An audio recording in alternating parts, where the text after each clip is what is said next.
ഗോപു വേഗം പന്തെറിയൂ. അവളുടെ വിചാരം സച്ചിനാണെന്നാണ്. ഒരു പന്ത് പോലും ശരിക്കടിക്കാൻ അറിയാത്തവളാ. അയ്യോ, എന്റെ തല പോയേ. ഇപ്പൊ മനസ്സിലായില്ലേ എനിക്ക് ശരിക്കും അടിക്കാൻ അറിയാമെന്ന്? അയ്യോ, നമ്മുടെ പന്ത് കിണറ്റിലേക്ക് പോയല്ലോ. ഛേ, ഇനി എന്ത് ചെയ്യും? നിന്റെ ഈ മുട്ടത്തല കാരണമാ പന്ത് കിണറ്റിലേക്ക് പോയത്. എന്റെ തലക്കിട്ട് അടിച്ചതും പോരാ. ശീഘ്രം നടക്ക്. ഇന്ന് കുറച്ചു സമയം ക്രിക്കറ്റ് കളിക്കണം. നീ പന്തെറിയും, ഞാൻ ബാറ്റ് ചെയ്യും. ഓക്കേ? അതിനണ്ണ എനിക്ക് പന്തെറിയാൻ അറിയില്ലല്ലോ. നീ മാങ്ങക്കെറിയുന്ന പോലെ എറിഞ്ഞാ മതി. സുമ്മാ ടെൻഷൻ അടിക്കാതെ. ശരിക്ക് പറഞ്ഞ എനിക്ക് ബാറ്റ് ചെയ്യാനും അറിയില്ല. ഞാൻ ഇതുവരെ ക്രിക്കറ്റ് കളിച്ചിട്ട് പോലുമില്ല. അണ്ണനല്ലേ പറഞ്ഞത് സച്ചിന്റെ കൂടെ കളിച്ചിട്ടുണ്ടെന്ന്? എന്നിട്ട് ഒരു ദിവസം വിമാനത്താവളത്തിൽ ഇരുന്ന് ഞാൻ ചായ കുടിക്കുമ്പോ അടുത്തിരുന്ന് സച്ചിനും ചായ കുടിക്കുന്നു. അതല്ലേ ഞാൻ പറഞ്ഞത് സച്ചിന്റെ കൂടെ കഴിച്ചിട്ടുണ്ടെന്ന്, അല്ലാതെ കളിച്ച കാര്യമല്ല. അണ്ണന്റെ ഒരു കാര്യം നോക്കൂ, അതാ നമ്മുടെ ബോൾ. അത് എങ്ങനെയാ എടുക്കുക? ഇവിടെ കയറൊന്നും കാണുന്നില്ലല്ലോ.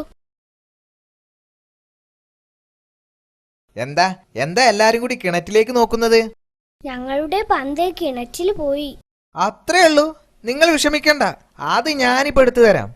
കയറൊന്നും ഇല്ലാതെ നിങ്ങൾ എങ്ങനെയാ ഈ പന്ത് എടുക്കുന്നത്? ഇയാള് വെറുതെ പുളു അടിക്കുകയാ. നിങ്ങൾ ആരാ, മായാവിയോ പറന്നെടുക്കാൻ? അണ്ണനെ കളിയാക്കുന്നോ? അണ്ണൻ ആരാണെന്നറിയാമോ? പൈലറ്റാണ് അല്ലേ അണ്ണ? പോട്ടെ, പിള്ളേരല്ലടേ. ശുപ്പാണ്ടി, കിണറ്റിലേക്ക് ചാടൂ.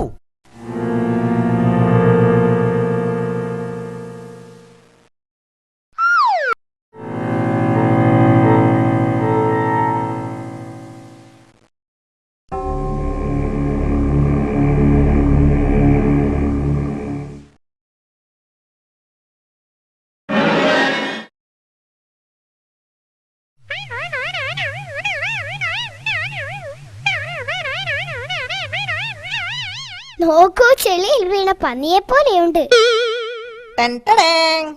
ഇത് കണ്ടോ? ഇപ്പൊ നിങ്ങൾക്ക് മനസ്സിലായില്ലേ ഞങ്ങൾ ആരാണെന്ന്? ഞങ്ങൾക്കൊരു തെറ്റ് പറ്റിപ്പോയി, ക്ഷമിക്കണം. ആ പന്ത് ഞങ്ങൾക്ക് തരണം.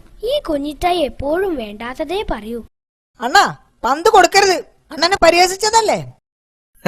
കുട്ടികളല്ലേ, നമുക്ക് ക്ഷമിച്ച് കളയാന്നേ. പക്ഷേ ഒരു കാര്യം ചെയ്യണം, ഞങ്ങളെ നിങ്ങളുടെ കൂടെ കളിക്കാൻ കൂട്ടണം. അതിന് റെഡിയാണോ? റെഡിയാണ്. ഞങ്ങളെ വിമാനത്തിൽ കയറ്റി കൊണ്ടുപോകുമോ?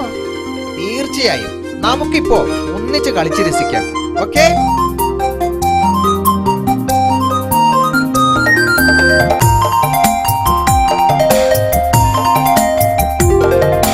അത്തിമരക്കൊമ്പിൽ നിന്നും മെല്ലെ തുള്ളിക്കളിക്കുന്ന പൂവാല, അത്തിമരക്കൊമ്പിൽ നിന്നും മെല്ലെ തുള്ളിക്കളിക്കുന്ന പൂവാല. അപ്പൂപ്പൻ താടി പറക്കും കാട്ടിൽ മഞ്ചാടി മുത്തം നേടുക്കാനായി. കൂട്ടരോടൊന്നിച്ചു കൂടാമോ? അണ്ണാറക്കണ്ണാ പോരാമോ? കാട്ടാറിൽ നീന്തി കുളിച്ചിടാം, വള്ളിയൂഞ്ഞാലിലാടിയിടാം. അത്തിമരക്കൊമ്പിൽ നിന്നും മെല്ലെ തുള്ളിക്കളിക്കുന്ന പൂവാല.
കളിക്കുന്ന പൂവാല. അപ്പൂപ്പൻ താടി പറക്കും കാട്ടിൽ മഞ്ചാടി മുത്തുന്നെടുക്കാനായി. കൂട്ടരോടൊന്നിച്ചു കൂടാമോ അണ്ണാറക്കണ്ണാ പോരാമോ? കാട്ടാറിൽ നീന്തി കുളിച്ചിടാം വള്ളിയൂഞ്ഞാലിലാടിയിടാം.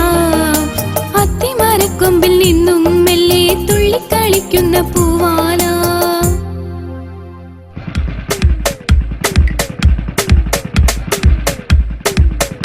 അണ്ണ അത് കണ്ടോ? പോലീസ്. അയ്യോ പെട്ടല്ലോ, ലൈസൻസും ഹെൽമറ്റും ഒന്നും ഇല്ലല്ലോ.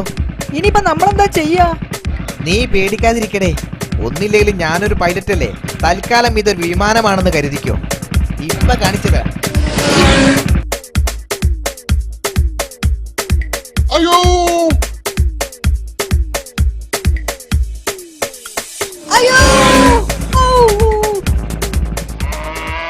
എന്റെ ഹൗസിംഗ് പോയെന്നാ തോന്നുന്നത്. ഹാവ്. വീണ്ടും നടുവടിഞ്ഞെന്നാ തോന്നുന്നത്. അയ്യോ, എന്തൊരു സ്പീഡായിരുന്നു! വായിലാകെ ചാടകം കയറി.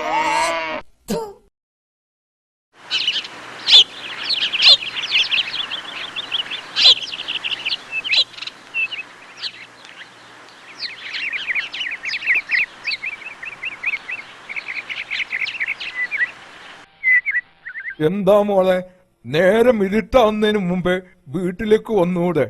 അതെങ്ങനെയാ? എപ്പോഴും കളി തന്നെയല്ലേ. അപ്പൊ പിന്നെ വീടിനെ കുറിച്ചൊരു ചിന്തയുണ്ടാവില്ലല്ലോ. ഇതെന്താ മുത്തശ്ശ, അമ്മ എന്നെ എന്നും വഴക്ക് പറയുന്നത്? എന്നോട് അമ്മയ്ക്ക് ഒരു സ്നേഹവുമില്ലേ? സ്നേഹമില്ലാഞ്ഞിട്ടല്ല മോളെ, അമ്മക്ക് മോളോട് ഒരുപാട് സ്നേഹമുണ്ട്. അതുകൊണ്ടാണ് അമ്മ വഴക്ക് പറയുന്നത്. എല്ലാം നല്ലതിനാ. നേരം ഇരുട്ടുമ്പോൾ അമ്മക്ക് വേവലാതിയാണ്. ഈ കള്ളന്മാരെയൊക്കെ പിടിച്ച് ചതച്ചരയ്ക്കണം അല്ലേ മുത്തശ്ശ? മോള് പോയി എന്തെങ്കിലും കഴിക്ക്.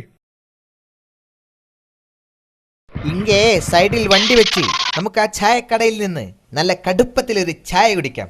എന്താ? ആ, ചായ കുടിക്കാം, ചായ കുടിക്കാം. വേഗം വാ. അല്ല, ഇതാര്? നമ്മുടെ മുനിയാണ്ടിയല്ലേ? ആളാകെ സുന്ദരനായിരിക്കുന്നല്ലോ. അതിനാണ് ജിമ്മിൽ പോണം എന്ന് പറയുന്നത്. ജിമ്മിൽ പോയതിന്റെ ഗുണമായത്. 5 വർഷമായില്ലേ നീ ഇവിടെ ഒന്നും പോയിട്ട്? എവിടെ ആയിരുന്നു ഇത്രയും നാൾ? അണ്ണനിപ്പൊ വലിയ നിലയിലല്ലേ? പൈലറ്റാണ്, പൈലറ്റ്. അതെ, ചെന്നൈയിലാ. ഭാഗ്യവാൻ. നല്ല ശമ്പളമായിരിക്കും അല്ലേ? പിന്നെ നമുക്കൊരു വിമാനം അടുത്തു നിന്ന് കാണാനുള്ള ഭാഗ്യം പോലും ഉണ്ടായിട്ടില്ല. 10ാം തരം തോറ്റ മുനിയാണ്ടി ഇതാ പൈലറ്റായി വന്നിരിക്കുന്നു. തലവിധി. അല്ല, കഴിക്കാൻ എന്താ വേണ്ടേ? കഴിക്കാൻ എന്താ വേണ്ടതെന്നോ? അത് നല്ല കാര്യം. 2 ചിക്കൻ 65, 2 പൊറോട്ട, 4 ബീഫ് ഫ്രൈ, 4 ഏത്തപ്പഴം, 2 കോഴിക്കാലി പോരട്ടെ? ഇതൊക്കെ കൂടി വേണമെങ്കിൽ 2 ദിവസം കഴിഞ്ഞിട്ട് വാ. തൽക്കാലം 2 ചായ എടുത്തോളൂ. അയ്യോ, 2 ചായയോ? ഞാൻ ഈ പറഞ്ഞതൊക്കെ വെറുതെ ആയി.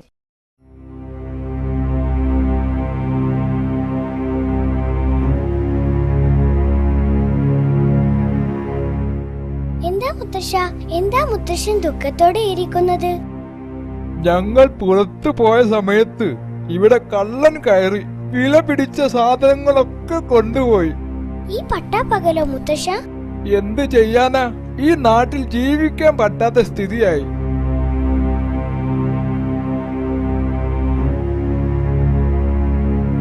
ദുഷ്ടൻ, ആ കള്ളനെ എങ്ങനെയെങ്കിലും പിടിക്കണം.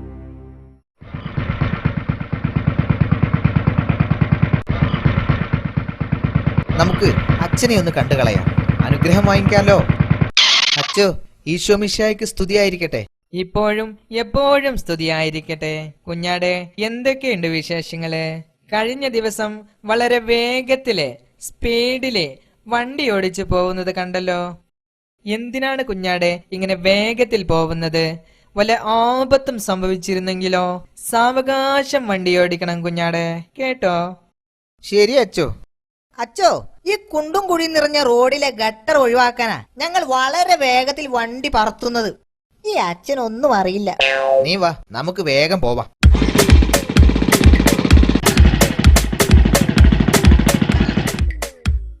ഇങ്ങനെയുള്ള കുഞ്ഞാടുകളോട് ഒന്നും പറഞ്ഞിട്ട് കാര്യമില്ല.